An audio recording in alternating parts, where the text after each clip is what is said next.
10 andro mialohan'ny fifidianana mbola tsy tonga eny amin'ny fokotany ireo lisitra fanampiny tao aorian'ny famoahany fitsarana ny didy.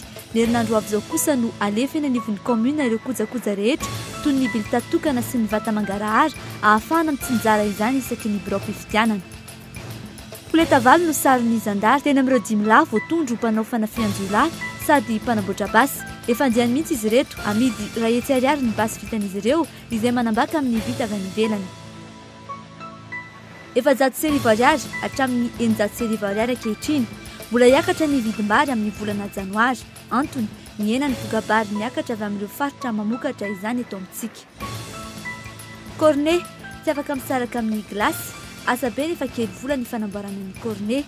Etsak'ilan'izay nefa ny fifananana amin'ireo vokatra avy any ivelany.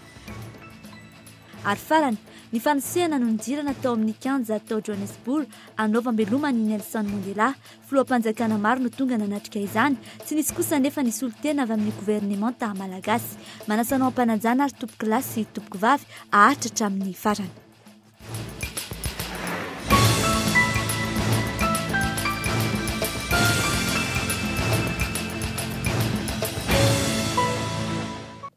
Faly miarabanao izay manaraka ny Cool FM sy ny Cool TV amin'izao hariva izao manasanao hanaraka ny vaovao hatramin'ny farany. Ny lafin'ny politika tsy misy ny fanajana ny lalàna napetraka tao anatin'izao tetezamita izao ho ny Prime Ministre ity farany moa izay efa nanambara fa hitondro zotra io no lehibeny. Nahitsy ny Prime Ministre indray ny filohan'ny tetezamita Androany Maraina i Omer Berzik izay nanipika fa tsy voahaja ny hitondro zotra amin'ny fiatsika ny filohan'ny tetezamita ankehitriny manoloana ny fampelezan-kevitra. Tovy Rakotondravony. Anakinak'olaka ny filohan'ny tetezamita ny Prime Ministre Omer Berzik alimborana veriny any fa tokony hanaja ny tsy fiandanina ny mpitondra araky ny lalàna velona. Misy fifanoherana ihany anefa izany satria dia ny Prime Ministre ny manosiny ny didim-panjakana nivoaka mba azahoany ny mpitondra manatrika ny fampelezan-kevitra sy manohana kandida nandritra ny filan-kevitra ny gouvernemanta. Milaviny tamin'izany fa tsy maintsy atao izay isiny ny marimaritra iraisana mandritra ny filan-kevitry ny gouvernemanta sy ny filan-kevitry ny ministra. Nana izay misy eto amintsika anisan'izany moa ny tondrozotra. Ny tondrozotra dia io ny lalàna mitantana ny tetezamita. Misy fepetra maro voalaza ao. Ny mpitondra rehetrarehetra dia tokony hanaja ny fepetra izay voalaza ao satria nanasonian'izany tondrozotra izany. Raha ny tenako manokana aloha dia ny riko fantatra dia mba anajana ny tsy fiandaminana amin'ny atsy na amin'ny aroa amin'izao fifidianana izao. Na amin'ny fifidianana fihodinana faharoa ho an'ny président république izany na ny fifidianana ireo solombavam-bahoaka raha-pitso. Fa dia antsoavo no atao ho an'ny tsirairay mba hanaja ny lalàna velona izay misy eto amintsika. Ny tondrozotra eo koa ny code électoral. Nao mafisan'ny Prime Ministre tao anatin'izay anefa fa raha misy ny mivoana amin'ny didim-panjakana ka mandray fitenenana mandritra ny fampelezan-kevitra dia enjana ny lalàna ary ampiarina avy hatrany izany ho hatrany Omer Berzik nandritra ny firesahany tamin'ny mpanao gazety. Raisina ao anatin'ny filan-kevitry ny gouvernemanta dia raisina anatin'ny marimaritra raisina consensus. Ka rehefa lany ao anatin'ny filan-kevitry ny gouvernemanta dia tsy maintsy soniavina. Raha tsy izay dia manao blocage izay tsy ahasoa ny firenentsika velively. Ny hevitra ny conseil de gouvernemanta fa iny attitude iny ny tokony ananana, iny fomba comportement ohatran'ireny ny tokony ananana zany fa tsy ohatra iny. Fa raha vao mihoatra kosa miala n'izay zavatra fitsipika izay voalaza ao anatin'ny décret iny dia fa azo enjehana zany araky ny lalàna velona izay misy. Misy veraka izany ny teritery atao mandritra ny filan-kevitry ny ministra na ny gouvernemanta no efa didy nosiniavin'ny Prime Ministre sy ny filohan'ny tetezamita no mbola nanakanana indray ity farany. Mampanontany tena ihany koa satria dia anisan'ny nanatrika ny filan-kevitry ny ministra sy ny filan-kevitry ny gouvernemanta ireo ministra avy amin'ny anklafy Ravalomanana nefa dia izao misy ny fanakanana izao indray. Eo amin'ny fanamanana ny fifidianana ny herinandro avy izao no alefa eny anivon'ny commune ahafahana mitsinjara azy isaky ny birao fifidianana ireo fitaovana toy ny bulletin tokana sy ny vata mangarahara sy ny sisa. Mbola tsy tonga eny amin'ny fikotany kosa ny ankilan'izay ireo lisitra fanampiny taoriana ny famoahana ny fitsarana ny didy. Tovy Rakotondravony. Efa tomombana ny fanomanana ny fifidianana ho ny filohan'ny senita na ny voamera maleotena misahana ny fifidianana androany. Efa tapitra tongany amin'ny distrika avokoa ireo fitaovana rehetra ampiasaina amin'ny 20 ny volana Desambra ho avy izao. Any amin'ny distrika ny Manandrina ankilany no mbola misy olana noho ny fifandosoany ny print teo amin'ny laharany ny kandida. Voandingana ny laharana 12 eo amin'ny bulletin tokana ka isy ny famerenana ny fanotana izany atsy Afrika Atsimo. Misy any anefa ny fifampiresahana tao raha manaiky ny kandida mitondra ny laharana ka tofanana amin'ny penina ity laharana voadingana ity. Reo entanareo zany dia ho tonga eo anivon'ny distrika ary amin'ny tapatapaky ny herinandro ity no midina eny anivon'ny commune tsirairay mba azahoana mandefa azy amin'ny herinandro iny zany eny anivon'ny bureau de vote. Nisy indro kely angamba ny bulletin ny solombavam-bahoaka ny amin'ny distrika ny Manandrina dia anatiny mijery azy zay amin'izao fotoana zao zany hoe numéro ny saoty tao anaty le bulletin fa ny feuille de dépouillement sy ny feuille de ny PV zany dia tsy nisy olana ka mbola miantso mifandray amin'ny Afrika Atsimo izahay azahoana manolo an'ireo bulletin ireo ary dia iainga androany zany ny fitaovana rehetra makany Manandrina ary hoezana ny atongavan'le bulletin amin'ny farany herinandro ity makany Manandrina fa dia tsy misy atahorana. Atreto kosa mbola tsy tonga eny amin'ny fokontany ny listra fanampiny izay namoahany ny fitsarana didy distrika 700 no voakasiky ny visian'ny listra fanampiny ary efa nenivon'ny faritra ho antota ny listra amin'izao fotoana izao.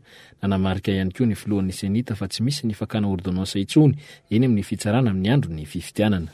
Nanahirana kely anay tamin'le lista additive moa zany zay tsy dia maro loatra moa le électeur omis dia tao amanja zany hoe no heverinay zany fa imorondava no tribunal compétent ny manja kanjo moa zany Morombe no tribunal compétent dia nalefa niverina nakany Morombe zany ilay fangatahana ho an'ny manja ary inoko zany fa dia ho vita soma tsara ny manatota an'izay liste additive izay dia manao impression zany zay eo anivon'ny centre informatique régional dia rehefa avy eo zany izy alefa eny anivon'ny district indray mba azahoany ireo olona manao formation zany mitondra azy eny anivon'ny commune. Maintsy ho azony any amin'ny bureau de vote zany reny lista reny alohan'ny 20 volana Desambra izao. Eny anivon'ny fokontany ankilany dia efa manana ny paikady ampiasainy indrindra rehefa tonga ny listra mba ahafana mizara ireo karaha-pifidianana alohan'ny daty mpifidianana voatondro. Hatramin'izao zany dia mbola tsy tonga aty amin'ny fokontany lista additive efa nalefa any amin'ny district any amin'ny seda zany dia mbola tsy niantso anay seda re efa mivoaka izy mbola tsy mivoaka. Ka le olona tsy tafiditra zany le olona tsy nahazo le nanana sosy mangamanga fa tsy tafiditra ao anaty lista na manana karaha-pifidianana fa tsy tafiditra ao anaty lista dia ireo ihany zany no natao additive. Ka rehefa tonga zany le lista reo hoe mivoaka le lista dia rehefa ao ny anarany dia tonga dia zaraina itetezina isaky ny trano. Raha ny fanazavana azo hatrany dia ho tonga alohan'ny daty ny 20 volana Desambra avokoa ny listra sy ny karaha-pifidianana. Mbola mandalo atanatohatra nefa vao tonga eny anivon'ny fokontany ireo listra ireo sy ny karaha-pifidianana. Misy ny fiofanana izay ataony ireo ratsamangaika amin'izao fotoana ka izy ireo no avy hatrany dia ho ampiasaina ho hatrany ny Atala Beatrice mba hanafanganana ny asa. Mety tsisy ny olana amin'ny fampiarana ny fifidianana solombavam-bahoaka sy filoham-pirenena amin'ny 20 ny volana Desambra ho avy izao ho ny olom-pirenena aizana antaniana. Tsy dia hisy loatra koa ny atahorana raha toka milama ny fandaminana amin'ny fotoana io. Mikasika ireo solombavam-bahoaka dia mbola maro no tsy malala ireo kandida solombavam-bahoaka eo amin'ny distrika misy azy ireo. Saika ireo efa fahita amin'ny fahita lavitra no fantatry ny mponina izay saika efa tsy mahataitra azy ireo intsony. Fanampanazavana. Fazahoko amin'olo tena eny azo atao ihany le izy mety ihany zany raha miaraka le izy fa tsy hitako hoe ina moa ny olana amin'izany. Kena mety misy mahaza mety misy ny tsy mahaza miankina amin'ny tsirairay ihany. Hitanao le olona efa tsy dia manam-potoana loatra hiatrehana le izy tsony dia zaran'ny olona raha hoe tonga dia izy anankiroa miara-mandeha satria ohatrany tamin'ny teo zao be dia be betsaka ny olona fantatra tsy mandeha mifiditra zareo hoe tsy andany fotoana any amin'le izy tsony zay tsy manana fotoana lanina any. Ohatrohatrany mino aloha fa hain'ny olona satria ny ampanaovana propagande efa ampianarina ihany dia ny olona rehefa mandeha le propagande.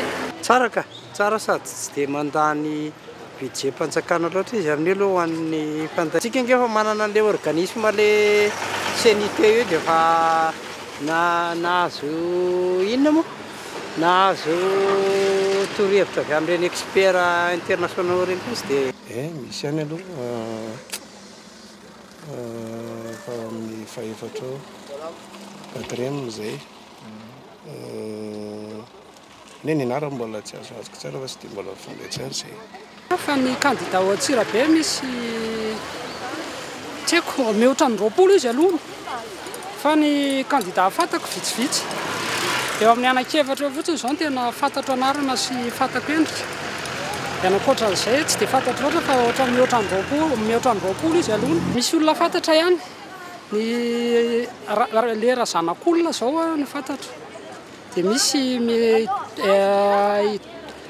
misy do zay mpanao coiffure ao Antsirabe miditra koa izy nafaroa zao misy anay dia ao amin'ny anay angamba mety misy eo amin'ny candidat eo amin'ny 7-8 teo angamba izy satria nilazaina izy hoe firaisana faharoa amin'ny Tananarivo zany betsaka député indrindra era Madagasikara dia fantako zao candidaty Lanitra Kotomavo, misy Zokivita, misy maromaro izy. Ny fahasalamana no atao lahara-pahamehana ho amin'ny candidat laharana 10 amin'ny fifidianana solombavam-bahoaka ary Zona Randriamalala, candidat député any amin'ny faritra Atsimondrano no manao fampahafantarana ifotony tamin'ireo commune miisa 20 amin'ny ity faritra ity ny fandaharana asany entina hampandrosoana ny faritra Atsimondrano. Arahintsika ny fanadihadiana eo amin'ny sary sy feo voaray amin'ity candidat ity. Hotsidian'ny Arjaona Randriamalala avokoa ireo commune miisa 20 ao Atsimondrano mandritra ny fampelezan-kevitra ity. Na ireo faritra sarodalana azy tsy ho diso anjara amin'izany. Ambety tenin'ny raha teo ny hoe mianga avy amin'ireo vahoaka ny tolo-dalàna arosiny eny amin'ny antenimera-pirenena. Ny hain'ny feo an'ireo vahoaka teny fotony sy nanolotra ny votoatin'ireo fandaharana asa hoentiny mampandrosana Atsimondrano no tena ny masony John Nelita nandritra n'izay 12 andro na natanterahany ny fampelezan-kevitra izay. Mizara fito mazava tsara ny fandaharana asa tolony, eo ny fampianarana, ny famoronana asa, ny fandriampahalemana, ny fananantany sy ny sosialy. Loha laharana amin'izany ny fahasalamana. Ataonay vaindohan-drara nijerevana ny teti-bola eo amin'ny ministera fahasalamana mba ahafahana mampandroso nyzany atao hoe fahasalamana zany. Za dia miteny anareo eto Atsimondrano tompoko lasy tompoko vavy dia hôpitaly anankiray monja nefa ny isam-ponina dia efa mifanaraka amin'ny Antananarivo. Tsy anakezany tsika. Mampitepitepy an'ireo mponina andro aman'alina ny vakitrano fanafiana amin'ny tapediana sy ny sisa nandroso vahaola ny Arjaona Randriamalala iadina amin'izany tsy fandriampahalemana izany. Io etratrano alohan'ny robe commune dia misy ampahany amin'io alefa ny fitondram-panjakana andovana ny karama amin'ny fonctionnaire vola avy any am-postinareo zany. Nefa io vola amin'ny fonctionnaire io alefa ny ministera filohandaa. Iza moa ministera filohandaa mpitandro ny filaminana. Tokony hiasa ho antsika zany reo. Tokony hiasa ho antsika reo fa tsy hiasa ho an'olombitsy tompoko lasy tompoko vavy ary zany ny joroan'ny tenako eto tsy maintsy hitondra izay zavatra mety hampandrosana reo vahoaka. Efa misy ny tetika matipaika napetraky Arjaona Randriamalala sy ireo mpiara-miasa aminy mikasika ny fandaniana ireo tolo-dalàna ireo eny amin'ny antenimera-pirenena. Ny tenako tompoko lasy tompoko vavy dia efa manohana olona 70 hiara hiasa amiko manerana Madagasikara ao amin'ny antenimera-pirenena io. Tsy maintsy atanjaka zany tsika ary olona ilain'ny olona sika. Nahavelo-panantenana trano ireo mponina ny tokony omeny Arjaona Randriamalala azy ireo teny amin'ireo toerana nolalovany. Rehefa lany solombavam-bahoaka eo tsy maintsy tohizako ny asa soa ataontsika mazava tsara lizy. Ny asa soa ionako aminareo foana isam-bolana. Ny amin'ny parlementa ionako aminareo indraisaky ny 3 volana. Zany hoe manao tatitra ty aminareo foana zany rehefa misy zavatra ho fidina na misy zavatra ho atao ao amin'ny parlementa. Efa nentsika teto amin'ny sampana fampahalalam-baovao ny Kolo TV sy ny Kolo FM omaly ny resaka trangana-retana pesta tany amin'ny district Mandritsara izay fantatra fa nahafatesana olona 20 vaovao voaray androany indray tranga 7 hafa indray no voaisa tany amin'ny district ny Soanieranivongo olona matin'ny pesta avy any Mandritsara ny aretana tory no namindra ny valana-retana tamin'izay ary antsika ny fanazavana avy any toerana. Ny eto Soanieranivongo atapy-tanàna aloha zany tsy dia mbola tonga aty ilay izy fa ary amin'ny commune amin'ilay limitrofy amin'ny Mandratsara zany izy io. Any amin'ny commune Antenne sy ilay commune atao hoe Ambahoabe zany misy an'io nahitana an'io trangana-retana io hatramin'izao dia ilay 7 no maty dia 10 no marary zay zany aloha no hita hatreto. Efa any an-toerana zany efa misy ekipa medikaly efa lafa any hatramin'ny sabotsy dia mbola ny isy ekipa koa zany miainga androany maraina miaraka amin'ny avy eto amin'ny gendarmerie ny instruction manome fanafody dia surtout eo amin'le resaka précaution amin'le olona efa en contact amin'ireo olona marary zany. Pejy hafa kosa indray enina amin'ny valopolo ka hatramin'ny 700 ny isanjato ny tany fatratrarana ny tanjona napetraka tamin'ny teti-bolam-panjakana mikasika ny fampidirana ny hetra sy ny aba tamin'ny taona 2014. Isan'ny antony nahatonga ny fianan'ny fidiram-bola amin'ny alalan'ny hetra sy ny aba izay ny fepetra fampitonina nampiarana nandritra ny taona iny. Ezaka ho an'ny taona ho avy ny fantarana ny ambaindainy ny fampidiram-bola ho an'ny kitabom-bola panjakana. Ildasinjo. Mpandrarà manodidina ny 50 no tsy nandrotsaka ny aba sy ny hetra tao amin'ny kitapom-bola panjakana tamin'ny volana Jona sy Jolay lasa teo. Tsy neo papana ny vokatra izany teo amin'ny fidiran'ny hetra satria manodidina ny 1 miliara ariary teo ny fatiantoka tamin'ireo volana ireo izay efa voaharina nanomboka ny volana Aogositra. Nisy ny sazy izay nampiarina tamin'ireo mpandrarà nandika lalàna ireo. Dia koa satria tsy fanaran-dalàna ny tsy fandoavana ny hetra any amin'ny sampandrarany hetra fa tsy any amin'ny toerakafa nandoavana azy déclarena dia alohany amin'ny sampandrarany hetra ny hetra dia ny tsy fanatanterahana an'izay dia tsy fanaran-dalàna dia misy pénalité naloha ary dia nasaina nandohan'izay no nitsy nanao an'izy ireny sady fitsokonge izy ireny. Raha tsy aivina ray isanjato ny hetra tokony aloha isaky ny fahatarana iray volana ny sandan'izay sazy izay. Nisy fepetra fampitoniana no raisina ihany anefa teto amin'ny firenena nandritra ny 4 taona farany isan'ny antony nampiana ny fidiran'ny aba sy ny hetra ihany koa. Misy manome sosokevitra hoe maninona moa tsy ataony lista ny olona tsy mandohetra ao. Misy fotoana nanaovantsika an'izay. Raha takina amin'izao izay mety ve sa tsy mety. Dia izay ny eritreritra hoe sao dia tsy fotoana anaovana anazy aloha izany sao. Ny raisina nisy ny crise fa indray mandeha ihany ny contribuable ny vérifier. Inona daholo zany karazana contrôle sy vérification azo atao zany, contrôle sur pièce, contrôle sur place, contrôle général, ny karazana contrôle voalaza ny lalàna io vao indray mandeha vérifiena ihany ny contribuable atao anatin'ity crise ity dia io dia vita. Araka ny efa notaterina teto Omaly, misy ireo fepetra 3 ampiarina manomboka ny taona 2012 hanatsarana ny fampidirana ny hetra. Isan'ny fanatsarana efa napetraka ihany koa ny fanapariana ny foibeketra isaky ny distrika. Eto Madagasikara, ny seha-piariana fahatelo no sehatra mampiditra hetra voalohany indrindra ao amin'ny kitapom-bola panjakana. Manaraka azy ny seha-piariana faharoa ary farany ny seha-piariana voalohany. Tranga mpiaramonina Jimilavo tondro mpanao fanafian'ny Jola sady mpanamboatra basy mosary ny zandary tany Analavory ny farany herinandro teo. Preta maromaro sy fitaovana fanamboarana basy no tratra tamin'izy ireo tamin'izany ajarandraina toandro. Poleta valo sy fitaovana fanamboarana basy izay saron'ny zandary tany amin'reto Jola reto. Efa misy andiha mihitsy izy ireo amin'ny fanamboarana ireo basy ka ny sasany no mivarotra ary amin'ny vidiny ray hetsy ariary no amarotan'izy ireo ny ray amin'izany. Tsy ny basy ihany fa manamboatra bala ihany koa ireto Jola voasambotra ireto. Orinasa iray manontolo ny sarony. Dia nisy zany olona anankiray nampiasa basy no nivokatra ny fahamaliana. Dia ny intervenir avy hatrany moa zany ary zareo eo atoerana ny poste avancé ao anaty Analavory. Dia tratra zany ny basy io ary tratra ireo munitions hitantsika manatrika reto hatramin'ilay projectile izay mifanaraka amin'izay. Ka zara mariantsika angambany fa reto bala reto dia misy efa avy mipoaka fa zareo ihany dia mahavita an'ilay izy ary izay no matena saripady azy nahatonga anay zany somary nitoy ny fanadihadiana mikasika an'izy ity. Manambaka ny vita avy any ivelany reto basy vita an'ireto olon-dratsy reto raha ny fanazavany teo an'ivon'ny zandarmaria-pirenena. Olona 3 mpanamboatra ireo basy ny tratra voalohany tamin'ny fisamborana ka rehefa nandeha ny famitorana vao voasambotra ny namany roa hafa.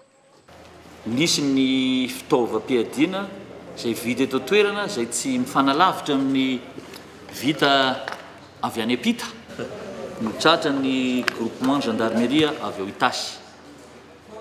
Tratra izy ireo olona 3 izay nitazona azy ary tratra ihany koa ny mpanao azy. Ka ny tiako tenena dia manamafy hatrany ny fiara-miasa amin'ny fokon'olona mba hatratrarana ireo mpanao ratsy ireo.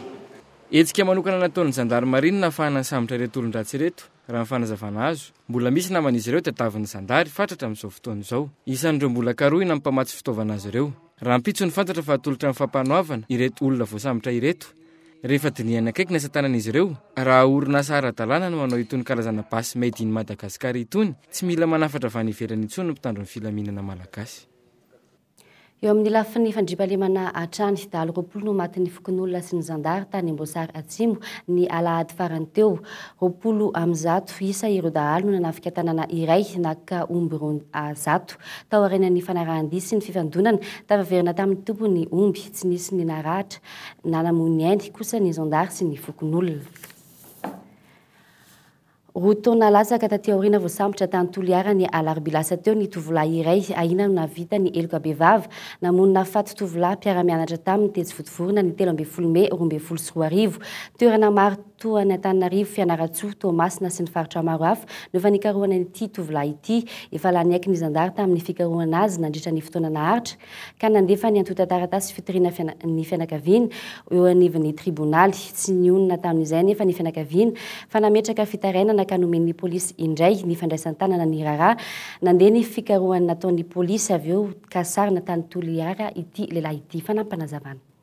Tamin'ny 12 Mey tamin'ny 2012 zany maty zany le vadiko zany dia nivonony bandio dia nandositra izy maraina an'iny dia efa natao daholo ny fikarohana tany amin'ny gendarme fa tsy hita mihitsy zany izy dia nalefa ny gendarme tany amin'ny tribunal le dossier hoe introuvable zany izy dia tao amin'ny tribunal zany nandefa an'lesy namindra an'lesy tany amin'ny Taton BC dia rehefa nandeha ny avis de recherche zany dia tratra tany Toliara zany izy ka izy avy any Fianaratsoa dia fanenjehana zany hoe tsy hita izy nieritreretiny hoe nandositra tany Fianaratsoa dia nefa nanao fikarohana ny gendarme zany dia tsy hita foana izy. Dahalo iray maty ary iray hafa azo sambobela tany Amparibe Ambady Manoana ny 3 Desembre azafady teo tokony tamin'ny 7 maraina telahy ireto dahalo ireto. Niaraka tamin'izany ka ny namany iray hafa tafabritsika misy 20 moa no saika nalain'izy ireo tamin'izany izay efa tavaverina any amin'ny tompony avokoa amin'izao fotoana izao.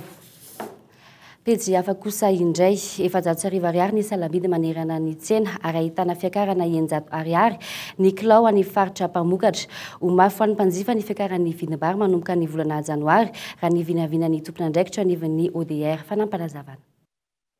Folo amin'ireo distrika rehetra mpamokatra vary eto Madagasikara ihany no tsy nahitana fiakaran'ny vidin'ny vary 700 ariary ny salambidy manerana ny tsena amin'ireo distrika 720 amin'izao fotoana izao ary 10 ariary eo amin'ny salan'ny fiakarany any amin'ny toerana mpamokatra.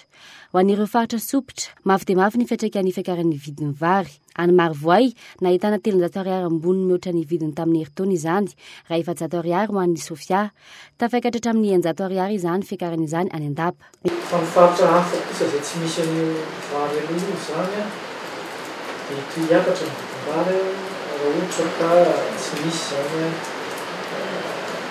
atao hoe vary hafa tonga fiaravolana eo amin'ny eny amin'ny tsena ny vary gasy makalika no betsaka mpanjifa indrindra nahitana fiakarana ireo vokatra ireo eto toerany. Ho an'ny vary nafarana kosa azo lazaina ho maro toerana izany. Ho an'ireo mpamingady tsy mandeha ny tsena sahirana ny mpividy ka mena ny fanjifana.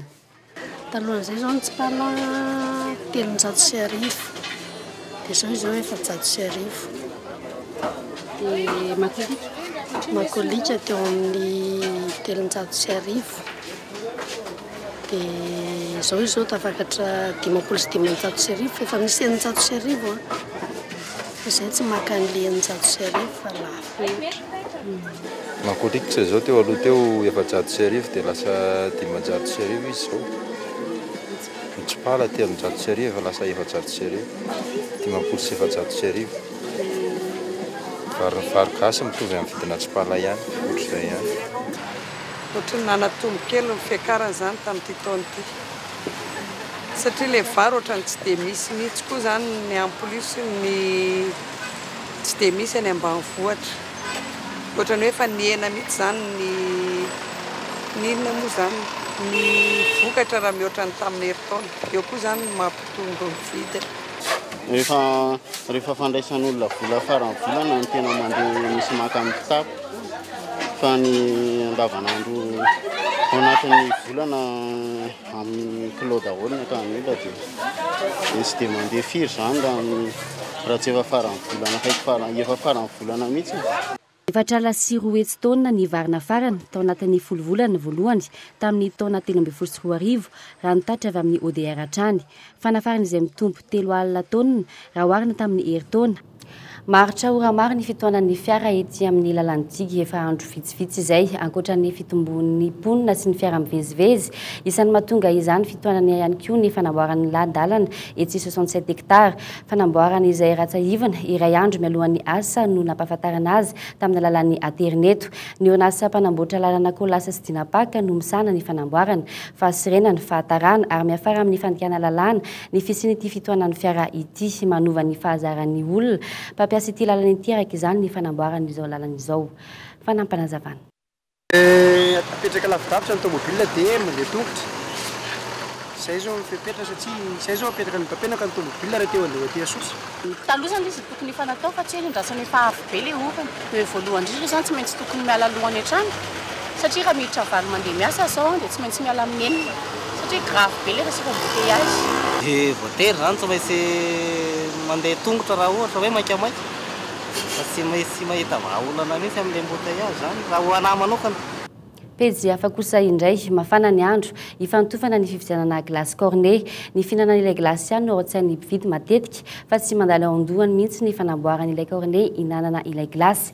Toerana miafikafina iray etsy Andohalo no misy orinasa iray fanamboarana cornet efa ntaona maro eto Andrenivohitra. Ajarandrena toandro. Andohalo tsy ny lova manjaka miadana irery no mahaliana eny ambony eny fa misy orinasa kely iray tsy be pahalala nefa misongadina amin'ny fanamboarana cornet. Fianakaviana iray manontolo ny ray misalama fanidinana ity orinasa kely ity izay efa ho 40 taona mahery zao. Ny lahy no manao ny asa ilana sandry, ny vehivavy sy ny ankizy kosa mamarana ny asa ary mandeha mivarotra izay vita. Cornet mahery ny 2 sy 4 alina isan'andro ny vokarin'ity orinasa kely ity. Ny tantaran'izy ity zany dia zay aloha zany zao dia efa ela ihany nanao an'ilay cornet zay. Nefa tamin'ny taona efa ela dia ela mihitsiny. Kanefa zay zao ankehitriny tena vita mialatsaka tena mialatsaka amin'ilay efa be da be koa zany ilay mpanao an'ilay asa fa raha ny asa zany dia zay ny tena voalohany indrindra nanao an'ilay asa. Asa fandrovan'ny ankizy zany zao efa lehibe dia efa samy any tokantrano dia efa samy mandova aby ny ankizy lehibe. Mahery ny 40 degré Celsius ny hafanana ao anatin'ny trano fiasana ary efa ho isaky ny 10 minitra ireo mpiasa ny mamafany atsembohany. Ny fisotroana rano efa ho isaky ny 15 minitra. Ny ray mpianakaviana ihany no nanamboatra ity fitaovana ampiasaina ao amin'ity orinasa ity efa ho 40 taona lasa izay. Mpiasa tao amina orinasa mpanamboatra cornet izy teo aloha ka tamin'izany no nahafahany namorona ity fitaovana mamatsy ny ampahany betsaka amin'ireo mpivarotra glasy mandehandeha eto Antananarivo ity.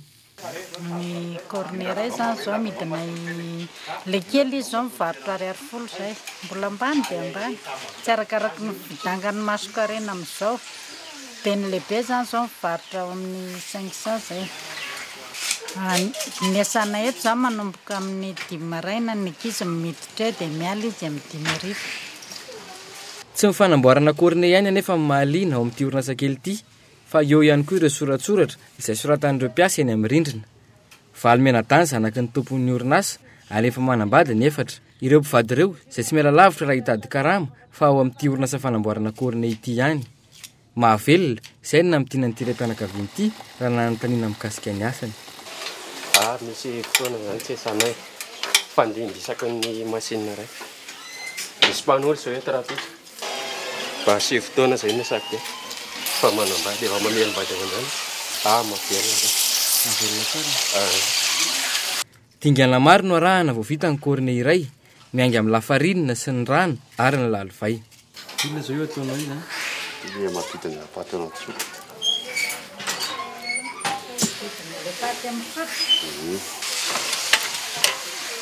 Inona zao io ataonao io? Nakalaty e. Tilo manosy tale menaka. Dia raraka.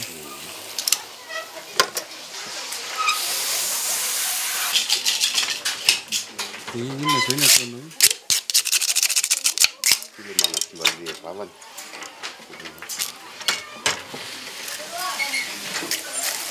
Ankoatra ny fanamboarana ireo cornet, mbola asa hafa miandry ihany koa ny fanisana azy ireo. efa 30 taona mahery zao i madame Jeanne ny asa teto na vitany sakafo nanidry izay 30 taona izay ny fanisana ireo Cornet ho azy saingy tsy nahatafatsanga ny zavatra hatreto. Tsy hoe izy ity zany tsy hoe miakina hoe bazeny miakina hoe bazarina zany dia ny saina koa zany miasa aminazy io. Efa ela tokoa fa tamin'ny 76 zao nefa ny sakotsay. Dia mbola tsy hitako aloha izay tena hoe zavatra mbola entiko hoe mitsangana satria mamampimpenana zany dia tena tsisy. Asa be nefa kely vola amin'ny fanamboarana Cornet. Efa mitobaka betsaka eny an-tsena ihany koa amin'izao fotoana izao ny Cornet vita avy any ivelany ka tsy dia misy miraharaha firy intsony eny an-tsena ny vita gasy. Maresaka any ivelany nanomboka tamin'ny 12 ora androany ora eto Madagasikara ny fotoana izay natao fanaovam-beloma any Nelson Mandela ao amin'ny stade de Soccer City ao Soweto, Johannesburg. Anjatin'ireo tompona andray-mpanjakana avy amin'ny lavaliny tany tonga ny hoe voninahitra izany tsy misy olo tena mpanjakana malagasy manatrika ny fanokafana izany araka ny famariam-baovao natao androany fanadihadiana. Na dia teo aza ny andro ratsy ny herika tsy akijanona tsy nanakana ireo vahoaka marobe samihafa fiaviana avy amin'ny faritra samihafa tonga analiny maro nanatrika ny fotoana fanomezam-boninahitra ny Nelson Mandela amin'izao nalasany izao ao amin'ny stade Soccer City androany. Filoha Amerikanina 3 nifandimby miaraka amin'ny Barack Obama, filoha Frantsay 2, François Hollande sy Nicolas Sarkozy, ireo filohan'ireo firenena Europeana rehetra, ireo filoha Afrikana rehetra no nanome voninahitra izany. Tsy misy kosa na dia solotena iray aza ny any gouvernementa malagasy na dia misaona ny Nelson Mandela hatramin'ny androany azy Madagasikara. Miaramila miisa 1,000 ao Johannesburg no mandray an-tanana ny filaminana ao amin'ny kianja nanatevina ny polisy afrikanina Tatsimo. Vao maraimbe azakazaka sy fifanosehana no nidirina tao amin'ity kianja lehibe ao Johannesburg ity anaovam-beloma ny mpitarika ny ady amin'ny fanavakavam-bolokoditra tatsy Afrika Atsimo ity. Tato amin'ity kianja ny filalaovam-baolina ity no niseho farany tamin'ny vahoaka ity filoham-pirenena afrikanina Tatsimo teo aloha ity alohan'ny fiadiana ny tompon-daka maneran-tany eo amin'ny lalao baolina kitra ny taona 2020. Mazaka mpijery hatramin'ny 9 alina ity stade de Soccer City ity. Raha ny vaovao iray hatrany, vahoaka afrikanina Tatsimo 10 tapitrisa no nanantena hanatrika ity fotoana ity. Nisy araka izany ireo tsy tafiditra tao anatin'ity kianja ity ka naneho ny fiadanam-pony taty ivelany. Tafiditra indrindra ao anatin'ilay herinandro fisaonana nambaran'ny filohan'ny toerany Jacob Zuma ity anio ity. Efa mandeha ihany koa ankehitriny ny fandaminana rehetra ho an'ny fandevenana ao CNU tanàn'ny fahazazany Madiba ny alahady ho avy izao. Tapitra hatreto ny fotoana ny vaovao eto amin'ny Cool FM sy ny Cool TV mankasitraka anao nanaraka izany hatramin'ny farany veloma tompoko.